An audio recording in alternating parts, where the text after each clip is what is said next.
Okay, good morning mga kalakwatsa. Jesse po, ang inyong senior lakwachero, at welcome sa panibagong episode dito sa ating channel. And for this episode, dadalhin namin kayo sa isa sa emerging tourist spot dito sa Zambales, ang Lake Mapanhuepe.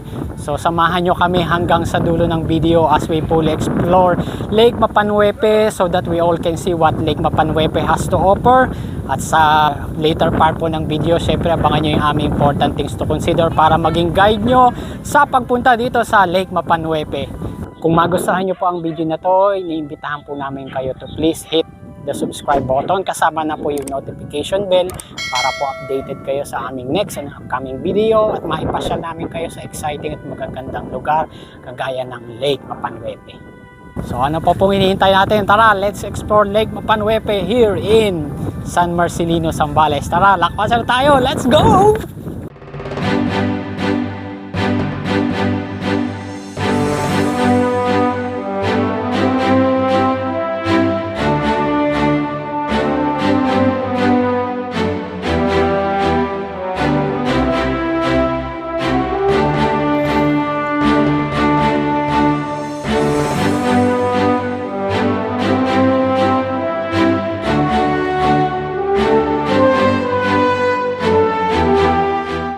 Okay mga kalakwatsa, so welcome dito sa Barangay Aglao sa San Marcelino, Zambales. Ito po ang magiging starting point natin papunta sa Lake Mapanhuepe Phase 2. Here's the parking area kung saan nyo po pwedeng iwan yung mga dala ninyong sasakyan. The bridge is leading doon sa Lake Mapanhuepe view deck, and from the view deck po, tanaw nyo na yung kagandahan ng Lake Mapanhuepe. Pero kung gusto nyo pa siyang i-explore, yan na rin po ang registration area, at na din po tayo pwedeng makipag-coordinate para sa ating magiging boat ride papunta ng Lake Mapanhuepe. Ang mga expenses po na babayaran, papakita ko mamaya sa later part ng video at i-attach ko din po sa description box ng video na to. Okay guys, papunta na tayo sa Lake Mapanhuepe, pero bago po tayo magpunta ron, kailangan nating sumakay ng bangka papunta sa phase 2 ng Lake Mapanhuepe. So samahan nyo kami, let's go!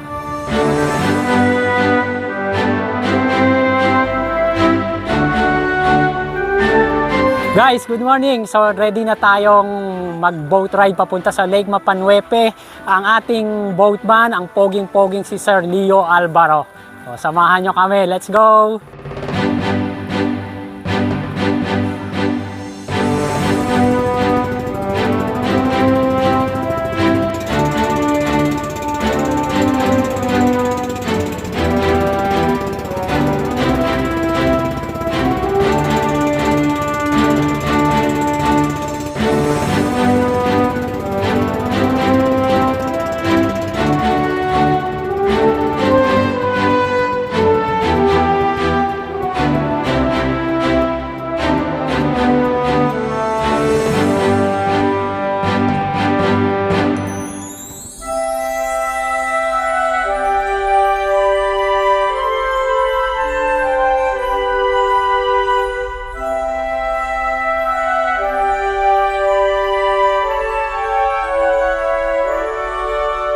Okay mga kalakwatsa, we're just arrived here sa Lake Mapanhuepe.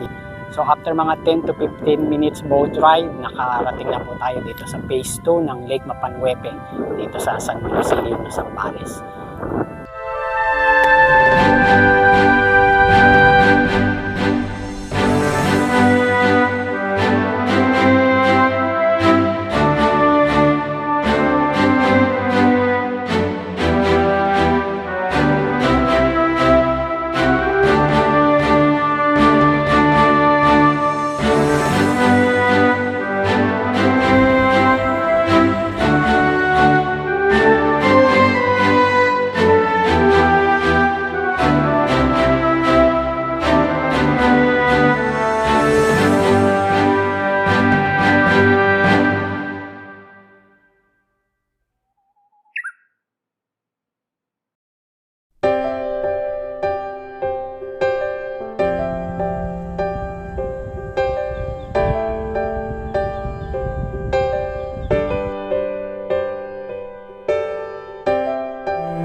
guys, so ini-explore natin yung Lake Mapanwepe. Pag nagpunta po kayo dito, try nyong maglakad-lakad dito sa malawak na grassland na napapaligiran ng mga pine trees at talagang ma-amaze kayo. Napakasarap ng pilit, presko, ang lakas ng hangin. So, syempre close to nature.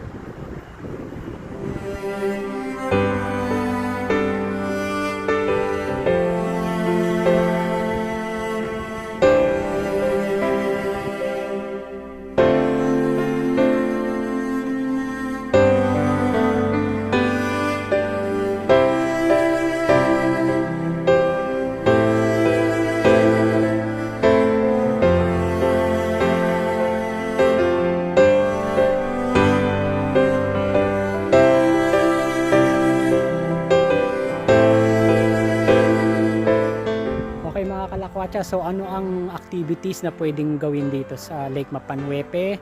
Mostly po pinupuntahan ito para sa camping activities. Yung iba nag-overnight, so nagdadala sila ng mga tent. Pero kung mag-stay po kayo ng day tour lang, pwede naman. Meron po diyang mga picnic hut, so may picnic area, may restroom po sa gawin doon, at meron naman pong tindahan na mabibilan ng mga pagkain just in case na wala kayong baon. So tinitinda sila dyang light snack, tsaka mga drinks, juices, so hindi naman kayo magugutom. Pero advisable kung pupunta po kayo dito, magdala na kayo ng pagkain nyo, lalo na kung balak nyong mag-camping.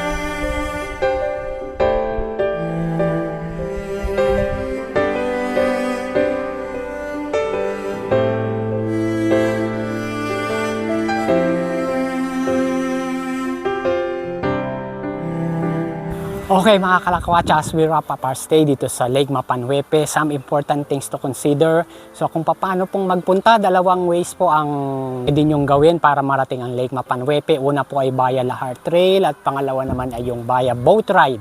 Kung via Lahar Trail po, advisable na magdala po kayo ng 4x4 na sasakyan para ensure na makakarating kayo dito ng maayos. At kung via boat ride naman po, you have to go to Barangay Aglao kung nasaan po yung viewing deck at yung station ng mga boatmen nila dito na magdadala sa inyo dito sa Lake Mapanwepe. So Lake Mapanwepe po ay napakagandang camping site.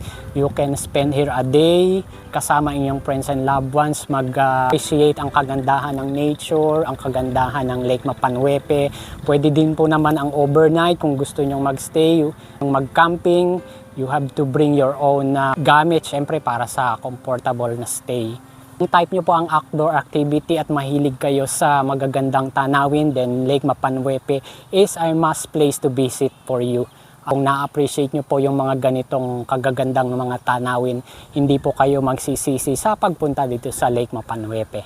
Kung nagustuhan nyo po ang aming video na to, we do invite you to hit the like button, make a comment below for your questions and suggestions about Lake Mapanwepe, and most importantly, please share this video sa inyo pong friends and loved ones para mapanood din nila at makita nila kung gaano kaganda ang Lake Mapanwepe. And syempre po, iniimbitahan namin kayo to please hit the subscribe button, kasama na po yung notification bell para po updated kayo sa aming next and upcoming video at maipasyal pa namin kayo sa magagandang lugar kagaya ng Lake Mapanwepe. Hanggang sa susunod na episode po, salamat sa panonood mga kalakwatsa. God bless you all. Bye-bye.